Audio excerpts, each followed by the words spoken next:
कि पहली बार विधानसभा चुनाव लड़ रहे हैं। 8 बार लोकसभा चुनाव वो लड़ चुके हैं और इस बार नरसिंहपुर बीजेपी के प्रत्याशी हैं। प्रहलाद पटेल से हमारे संवाददाता ने भी खास बातचीत की। अशरफ काजमी से अलग अलग मुद्दों को लेकर बातचीत करते हुए क्या कुछ कहा है प्रहलाद पटेल ने, आपको भी सुनाते। केंद्रीय मंत्री और भाजपा के नरसिंहपुर से प्रत्याशी प्रहलाद पटेल से बात करते हैं। सर, आप नरसिंहपुर से पहली बार बतौर विधायक चुनाव में किस्मत आजमा रहे हैं। इससे पहले आप 8 बार लगातार चुनाव लड़े हैं लोकसभा का। तो ये चुनाव और पहले जो चुनाव थे आपके, जो आपने बतौर लोकसभा लड़े, इसमें अंतर क्या महसूस कर रहे हैं? चुनाव होता है, इसमें कोई फर्क नहीं पड़ता। वो क्षेत्र बड़ा होता है, आपको डे टू डे वर्किंग में आपको कोई ज्यादा सरोकार नहीं। मैन टू मैन आपके संपर्क की कोई जरूरत उसमें होती नहीं है। इन चुनाव में लोगों की अपेक्षा ये होती है, क्षेत्र छोटा होता है कि उम्मीदवार आएगा, बातचीत करेंगे, लोकल की समस्याएं बताएंगे, जैसे सुनेंगे, ये तरीका हो सकता है। लेकिन मैं भाग्यशाली हूँ कि यहाँ मेरे भाई विधायक हैं और उनने जो संपर्क बनाया, उस संपर्क के कारण ये चुनौती मेरे सामने नहीं है और उसी के कारण से मैं राज्य की अन्य विधानसभा में प्रचार करने में सफल हुआ हूँ। इसलिए मुझे कोई फर्क नहीं लगता, क्योंकि मैं जब भी चुनाव लड़ता हूं तो मैं विचार के लिए लड़ता हूं कि हमको अपनी बात जनता तक पहुंचानी चाहिए और वो बात सिर्फ स्वार्थपरक ना हो, समाज को बनाने और मजबूत करने वाली हो। और इसलिए मैं मानता हूं कि मेरे चुनाव लड़ने में, कोई चुनाव हो, लोकसभा का हो या विधानसभा का हो या अन्य कोई चुनाव हो, मुझे कोई फर्क नहीं पड़ता इन बात। आप ज्यादा अंतर महसूस नहीं कर रहे। लेकिन सर, अब आप क्योंकि केंद्रीय मंत्री भी हैं तो लगातार दूसरी विधानसभाओं में भी आप गए। सुबह जबलपुर में थे, आज यहाँ है, कल फिर आप छिंदवाड़ा जाएंगे, लोगों से संपर्क कर रहे हैं। तो मतलब लोग जनसंपर्क जो है आपका वो ज्यादा बड़ा है और आप भी खुद लगातार केंद्र की जो योजनाएं हैं वो गिना रहे हैं, उन्हीं के विकास के बलबूते फिर आप मांग रहे हैं कि हमें वोट दीजिए। नहीं, राज्य की मैं 3 बातें कहता हूँ।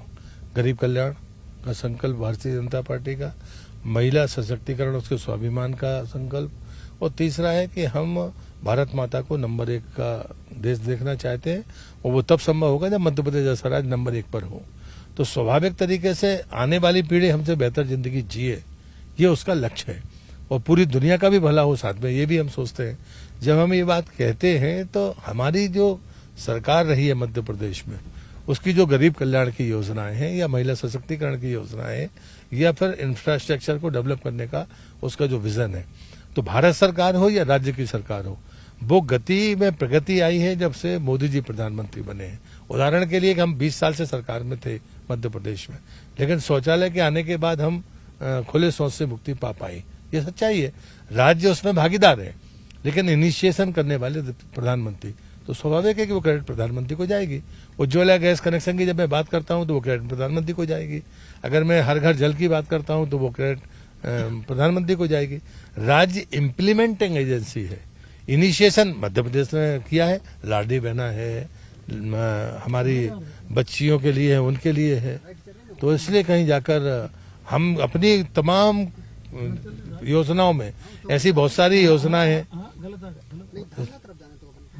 बहुत सारी अभी योजनाएं ऐसी हैं कि हम अभी तय कर पाएंगे कि भाई जो मध्य प्रदेश सरकार ने भी उसकी शुरुआत की है। तो ऐसी चीजें हैं जो हमने कभी यहाँ वादा नहीं किया था, वो भी हमने इसको पूरा किया। अब वादे पूरे कर रहे हैं। सर, परसों घोषणा पत्र जारी किया गया है। कांग्रेस ये कहती है कि वो घोषणा पत्र जो है आपने उनका कॉपी कर लिया है। नकल करने का काम कांग्रेस का है, भारतीय जनता पार्टी का नहीं है। सड़क हमने बनाई है, वो हमारी नकल कर लेते 1.5 साल में, वो नहीं कर पाए। गैस कनेक्शन हमने दिए, वो कर लेते, वो नहीं कर पाए। शौचालय का काम हमने पूरा किया, वो 1.5 साल थे, वो नहीं कर पाए। जल जीवन मिशन का संकल्प मोदी जी का संकल्प है, 1.5 साल में कमलनाथ को 2.5% लोगों को पानी दे पाए। तो मुझे लगता है कि नकल, अच्छे काम की नकल वो कर लेते। हमारा तो विजन बड़ा साफ है।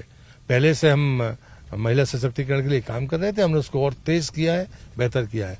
जब हम गरीब कल्याण के संकल्प को पूरा करना चाहते हैं तो हमें जो किसान उस अन्न को पैदा करता है, उसके परिश्रम का उचित मूल्य उसको मिले और उसे सम्मान मिले। तो किसान सम्मान निधि मोदी जी ने दी है, साथ में शिवराज जी ने उसमें एड ऑन कर दिया, कांग्रेस ने नहीं दी।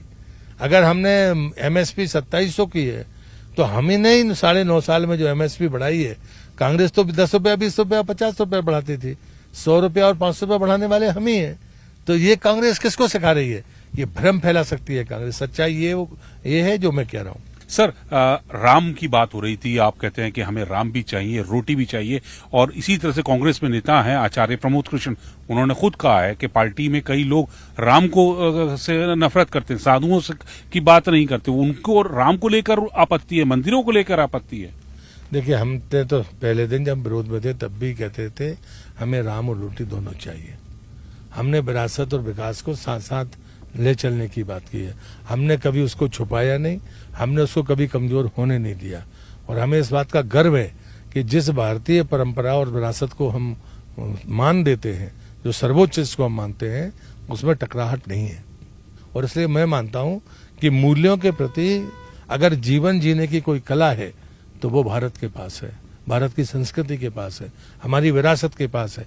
मिलजुल कर चलना, तमाम पूजा पद्धतियों का बराबर सम्मान करना, ये परंपरा सिर्फ देश में है तो वो भारत के भीतर है। और इससे मुझे लगता है इसको गर्व के साथ कहना चाहिए।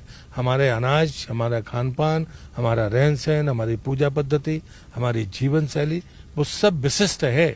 और उसकी विशिष्टता ही वसुधैव कुटुंबकम का सामर्थ्य देती है कहने का। और इसलिए वो चीजें हम करते हैं, तो इसमें तो हमें गर्व है।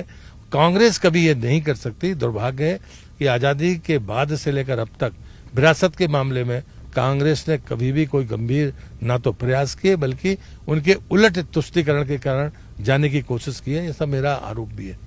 सर, इंडिया गठबंधन जो अलायंस है वो उसके सहयोगी हैं समाजवादी पार्टी, और अखिलेश यादव मध्य प्रदेश में चुनाव लड़ रहे हैं, और वो आरोप भी सीधा कहते हैं, लगाते हैं कि कांग्रेस ने उनके साथ धोखा किया है। असदुद्दीन ओवैसी वो भी इस तरह की बात करें, हालांकि वो गठबंधन के सहयोगी नहीं, वो भी कांग्रेस पे धोखाधड़ी कर। तो क्या गठबंधन जो है वो 2024 में कुछ असर दिखा पाएगा, भाजपा को किसी तरह से रोक पाएगा? मैं पहले से कहता था कि स्वार्थ का गठबंधन है। और मध्य प्रदेश की धरती में जनता दल यू लड़ रहा है, जो इंडी गठबंधन का सदस्य है।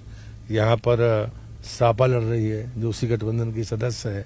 तो मुझे लगता है कि यहाँ तो सब खुला साड़, लेकिन जो उनकी भाषा है वो लोकतांत्रिक भाषा नहीं है, वो बहुत अमर्यादित भाषा है, चाहे कांग्रेस की तरफ से हो या सापा की तरफ से हो। ये लोकतंत्र के लिए अच्छे संकेत नहीं है।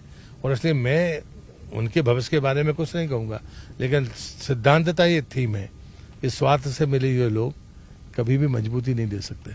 एक अंतिम सवाल सर, इस चुनाव में कितनी सीटें भाजपा जीत रही है? मैं पहले दिन भी कहता था कि 2003 की पुनरावृत्ति मैं 2023 में देखता हूं।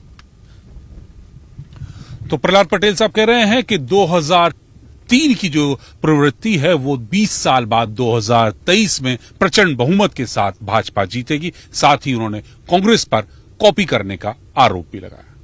कैमरामैन अपू पाठक के साथ नरसिंहपुर से अशरफ काज़मी, न्यूज़ 18।